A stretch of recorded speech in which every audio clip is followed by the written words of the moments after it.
Election আহি আছে যে আপোনালোকে গম পায় নে নাপায়? পায় নে নাপায়? আমাৰ ইয়াত ইলেকশন কিয় আহিলে? যে আমাৰ আগৰ বিধায়ক মাজেন্দ্ৰ নাৰ্জাৰী ডাঙৰীয়া কোভিডত ঢুকালে। কোভিড বেমাৰৰ কথা শুনিছে নে নাই আপোনালোকে? ভ্যাকসিন লৈছে? কিমানে লোৱা নাই ভ্যাকসিন? নে সবে লৈছে? আধা লোৱা নাই? হে ভগৱান, মই প্ৰথম আপোনালোকক অনুৰোধ কৰিম, যোনে নহওক কিয় ভ্যাকসিনটো আপোনালোকে ল'ব। কাৰণ দুবাৰ কোভিড আহি গ'ল, 3 নম্বৰ বাৰ যদি কোভিড আহে তেতিয়ালে সৰু সৰু মানুহৰ বহুত ক্ষতি হয়, মানুহৰ মৃত্যু হয়, দোকান পোহাৰ বন্ধ হৈ যায়, লকডাউন হয়। সেইকাৰণে আপোনালোকে যাতে ভ্যাকসিনটো লৈ লয়, এইটো মই অনুৰোধ কৰিছো। আমি সবে ভ্যাকসিন লৈছো, হ'ব? হ'ব নে নাই? আচ্ছা, এতিয়া হল ইলেকশনৰ কথা। আমাৰ ইলেকশনত আমি কাক ভোট দিব লাগে? আপোনালোকে প্ৰথম চিন্তা কৰিব যে ইলেকশনত আমি কাক ভোট দিব লাগে। যোনে আমাৰ ৰাস্তা বনাব পাৰে, যোনে আমাৰ ইলেক্ট্ৰিচিটি আনিব পাৰে, যোনে দেশত শান্তি আনিব পাৰে, আৰু সকলোতকৈ ডাঙৰ কথা, যোনে আমাক বিভিন্ন চৰকাৰী আঁচনি দিব পাৰে। পাকা ঘৰ দিব লাগিব, বিনা পইচাত চাউল দিব লাগিব, অৰুণোদয় আঁচনি দিব লাগিব, বৃদ্ধ পেঞ্চন দিব লাগিব, বিধৱা পেঞ্চন দিব লাগিব, হয়নে নহয়? এইবোৰ কোনে দিব পাৰিব? যাৰ চৰকাৰ আছে। এতিয়া আপোনালোকে কওক, দিল্লীত কাৰ চৰকাৰ আছে? কাৰ চৰকাৰ আছে? নৰেন্দ্ৰ মোদীৰ চৰকাৰ আছে, হয়নে নহয়? দিছপুৰত কাৰ চৰকাৰ আছে? বিজেপিৰ চৰকাৰ আছে, ইউপিপিএলৰ চৰকাৰ আছে। কোকৰাঝাৰত কাৰ চৰকাৰ আছে? ইউপিপিএলৰ চৰকাৰ আছে, মানে ট্ৰেক্টৰৰ চৰকাৰ আছে, হয়নে নহয়?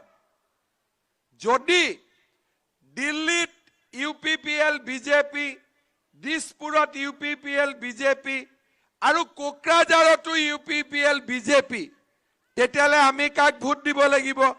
আমাৰ গোসাইগাঁও সমষ্টিৰ উন্নতিৰ কাৰণে, আমাৰ চৰাইবিল অঞ্চলৰ উন্নতিৰ কাৰণে, আৰু আপোনালোকৰ এই অঞ্চলটোৰ উন্নতিৰ কাৰণে আমি কাক ভোট দিব লাগিব? এই লালফুল বড়োবাদা এই অঞ্চলৰ উন্নতিৰ কাৰণে আমি কাক ভোট দিব লাগিব? ট্ৰেক্টৰৰ ছবিত ভোট দিব লাগিব। লাগিব নে নাই? লাগিব নে নাই? এতিয়া কোনবাই হয়তো মনতে ভাবিব পাৰে যে তালা চাবিত দিও নেকি, কোনবাই ভাবিব পাৰে নাঙলত দিও নেকি, কোনবাই ভাবিব পাৰে হাতক দিও নেকি। আৰে এটা কথা চিন্তা কৰক, যি গৰুৱে গাখীৰ নিদিয়ে তাত দানা খুৱাই লাভ আছে নেকি? কওকচোন, আছে নেকি?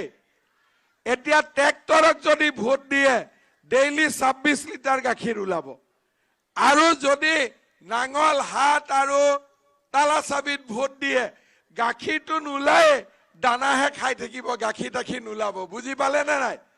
সেইকাৰণে এইবাৰ ইলেকশনত আমি কাক ভোট দিব লাগিব? ট্ৰেক্টৰৰ ছবিত ভোট দিব লাগিব। মই দুটা কথা কব খোজো। যেতিয়াৰ পৰা আমাৰ ইয়াত ইউপিপিএলৰ চৰকাৰ আহিলে, বিজেপিৰ চৰকাৰ আহিলে, তেতিয়াৰ পৰা আমাৰ দেশত শান্তি আহিছে। এতিয়া আমাৰ ইয়াতে বড়ো অনাবড়ো এইবিলাক কথা নাই। আগতে যেনেকে বড়ো আছিল, অনাবড়ো আছিলে, আজিকালি এইবিলাক কথা নোহোৱা হল।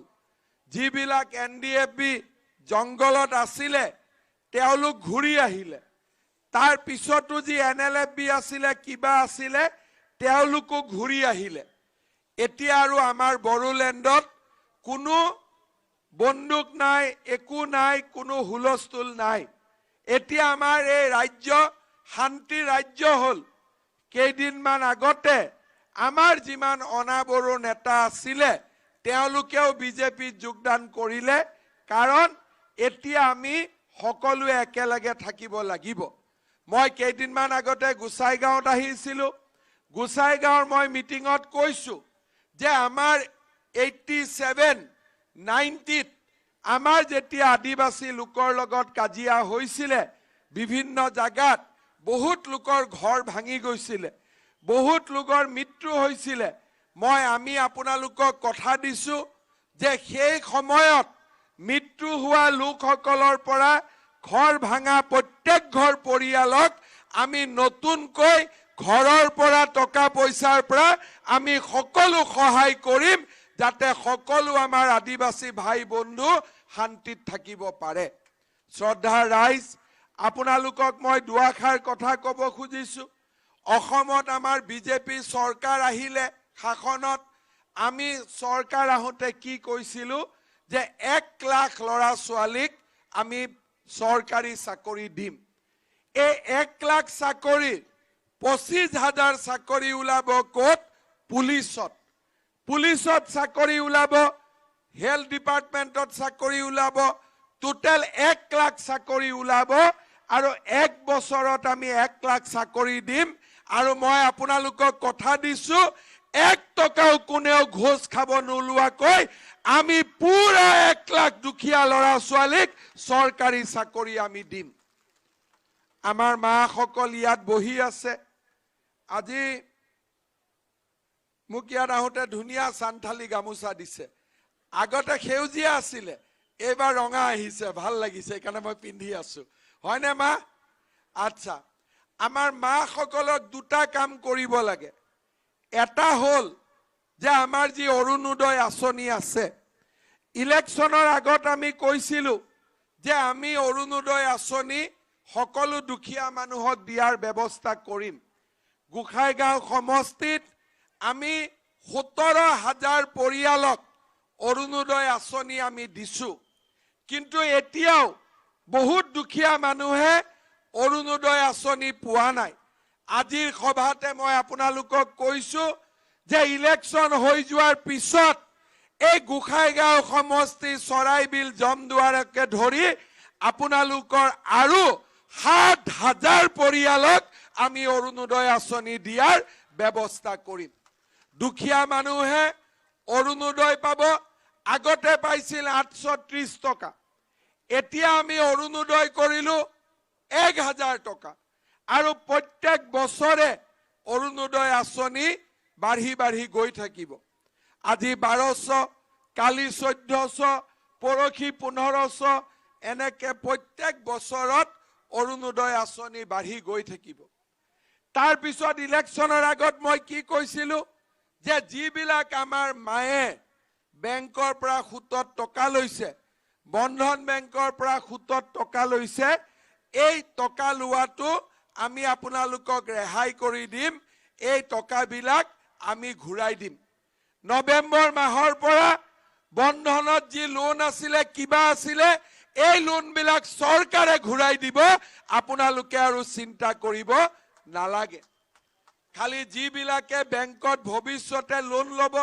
তেওঁলোকৰ আমি বেংকৰ চেক দি দিম আৰু যিবিলাকে লোন নলয় তেওঁলোকক আমি সাৰ্টিফিকেট দি দিম যে আপোনালোকৰ লোন চৰকাৰে মাফ কৰি দিলে শ্ৰদ্ধা ৰাইজ আপোনালোকে আগত জানে যে বৃদ্ধ পেঞ্চন বিধৱা পেঞ্চন এই গোটেইবিলাক আজি আমি দুখীয়া মানুহৰ কাৰণে ধুনীয়াকৈ আপোনালোকক দি আছো আমি বিচাৰো যে এই চৰাইবিল অঞ্চল লালফুল বৰুডাৰ অঞ্চল ইয়াৰ যি দুখীয়া পৰিয়াল আছে সকলোৱে অৰুণোদয় আঁচনি পাওক আগতে আমাৰ ঘৰবিলাক দিওতে বহুত দুখীয়া পৰিয়ালে ঘৰ নাপালে এইবাৰ আমি আকৌ নতুনকৈ জিঅ' টেগিং কৰিম যাতে সকলো দুখীয়া পৰিয়ালে পাকা ঘৰ পাব পাৰে চৰকাৰৰ পৰা পাকা ঘৰ পাব পাৰে যোৱাকালি মই তামুলপুৰত আছিলো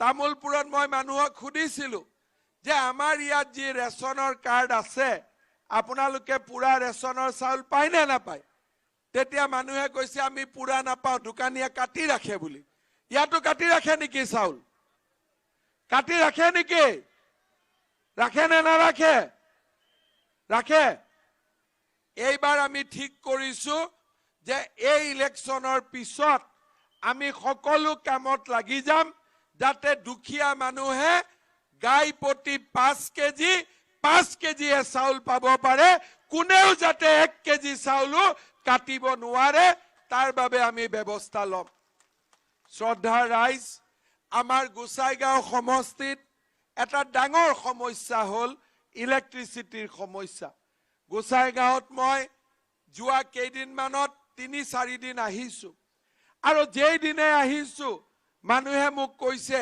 যে ইলেক্ট্ৰিচিটি লাইন আমি ভাল কৰি নাপাও হয় নেকি কথাটো হয় নেকি আপোনালোকক মই নিজে ট্ৰান্সফৰ্মাৰ বহাই 3 ফেজ দি আপোনালোকক লাইটৰ অৱস্থা মই ধুনিয়া কৰি দিম এই প্ৰতিশ্ৰুতি মই আপোনালোকক আজি দি থৈ গৈছো তাৰ উপৰিও যিবিলাক জাগাত আমাৰ ৰাস্তা ঘাট নাই আপোনালোকৰ ৰাস্তা ঘাট দলঙৰ যি সমস্যা আছে সেইবিলাকো আমি আপোনালোকৰ লগত বহি একেলগে সমাধান কৰিম শ্ৰদ্ধাৰ ৰাইজ আপোনালোকে এটা কথা মনত ৰাখিব যে আমি কংগ্ৰেছক ভোট দিলে ইউডিএফক ভোট দিলে বা আমি যদি নাঙল পাৰ্টিক ভোট দিও আমাৰ কোনো লাভ নহব সৰকাৰ তেওঁলোকৰ নাই 26 চনলৈকে অসমত বিজেপি ইউপিপিএল দলৰ সৰকাৰ আছে আমাৰ সৰকাৰৰ দিনত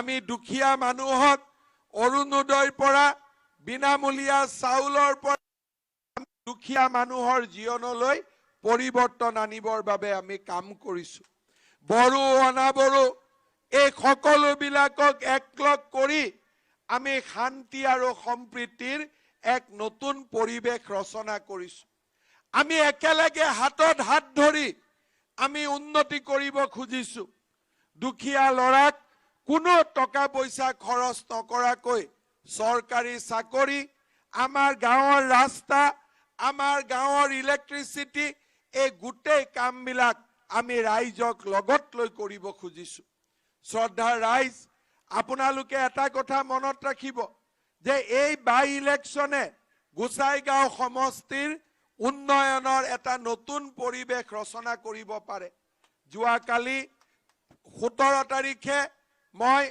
মৰনৈ চাহ বাগিচাত আছিলো যেতিয়া মই মৰনৈ চাহ বাগিচাত আছিলো আমাৰ সাউতালি কমিটি বিলাকে মোক লগ কৰিছিল তেওঁলোকে মোক কৈছে যে আমাৰ 362 জন শিক্ষকৰ চাকৰি আমি দৰমহা তেওঁলোকে এতিয়া বহুত কম পাই সাউতালি শিকাই তেওঁলোকৰ কাম কৰি দিব লাগে তেওঁলোকে মোক কৈছে যে নতুন শিক্ষা নীতি অনুসৰি আমি ক্লাস 6 লৈকে সাউতালি অসমৰ যি যি জাগাত আছে সাউতালি ভাষা আমি প্ৰয়োগ কৰিব লাগে আৰু তেওঁলোকে মোক কৈছে যে আমাৰ সাউতালি লৰা ছোৱালী বিলাকে কাষ্ট সাৰ্টিফিকেট নাপায় কাষ্ট সাৰ্টিফিকেট পাবৰ কাৰণে তেওঁলোকে বহুত কষ্ট কৰিব লাগে মই আপোনালোকক প্ৰতিশ্ৰুতি দিছো যে আমাৰ সাউতালি সম্প্ৰদায়ৰ ৰাইজে মোক হিদিনাখন মৰনৈ চাহ বাগিচাত যিমান বিলাক কামৰ কথা কৈছে এই গুটেই বিলাক মই ধুনিয়াকৈ কৰি দিম আপোনালোকক সেই কথা মই দিছো আপোনালোকক মই প্ৰতিশ্ৰুতি দিছো ইনান মৰনৈ বাগিচাত সাউতালি ছোৱালী বিলাকে বহুত ধুনিয়া নাচিছে মূৰত কল লৈ পেলাই হয়নে সাউতালি ছোৱালী বিলাকে কল লৈ নাচে নে নাই নাচে ধুনিয়াকৈ নাচিছিলে আমাৰ বড়ো সকলৰ কাম আমাৰ বাকি যি জনগোষ্ঠী আছে বঙালী হক কোচ ৰাজবংশী হক আমাৰ অসমীয়া হক ওৰাও হক আৰু যিমান জাতি জনগোষ্ঠী আমাৰ আদিবাসী ভাই বন্ধু সকল আছে সকলোৰে লগত একেলগ হৈ আমি সুন্দৰ কৰি কাম কৰিম আপোনালোকে আমাক মাত্ৰ সহায় কৰক ইউপিপিএল দলক আপোনালোকে ভোট দি জয়যুক্ত কৰক আমাৰ মন্ত্ৰী উৰ্খা গৌৰা ব্ৰহ্মই কৈছে যে আমাৰ যে ক্যান্ডিডেট উঠিছে জিৰণ বসুমতাৰী খুব ধুনিয়া লৰা অমায়িক লৰা জেন্টলম্যান আৰু একদম ৰাইজৰ কাম কৰাৰ কাৰণে বহুত ইচ্ছা কৰে আমাৰ ৰাইজৰ লগত জিৰণ বসুমতাৰীয়ে আমাৰ বাকি নেতা সকলৰ লগত লগ লাগি আপোনালোকৰ কাৰণে কাম কৰিব আপোনালোকৰ উন্নতিৰ কাৰণে কাম কৰিব। গোসাইগাঁও সমষ্টি হওক, চৰাইপুল, চৰাইবিল, জমদুৱাৰ হওক, লালফুল, বৰুৰবাদা হওক, এই গোটেই অঞ্চলৰ আমি উন্নতিৰ কাৰণে কাম কৰিম। পুনৰবাৰ মই আপোনালোকক ধন্যবাদ জনাইছো আৰু আকৌ এবাৰ কৈছো, গাখীৰ নিদিয়া গৰুক ভোট নিদিব দেই। হ'বনে নাই? হ'বনে নাই? ট্ৰেক্টৰৰ পৰাহে গাখীৰ ওলাব। মই মিছা কৈছো নেকি? কোকৰাঝাৰত কাৰ চৰকাৰ আছে? ট্ৰেক্টৰৰ আছে নে নাই? আছে।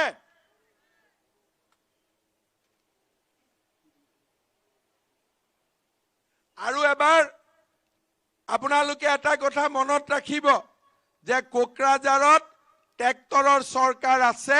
আমাৰ গোটেই কাম ট্ৰেক্টৰৰ পৰা হ'ব আৰু ট্ৰেক্টৰৰ লগত মিলিজুলি আমি কাম কৰিম। আৰু এবাৰ মই ৰাইজক এটা কথা কৈছো, আপোনালোকে বুজি চাব যে বড়ো আৰু অনা বড়ো কৰাৰ দিন এতিয়া শেষ হৈ গ'ল।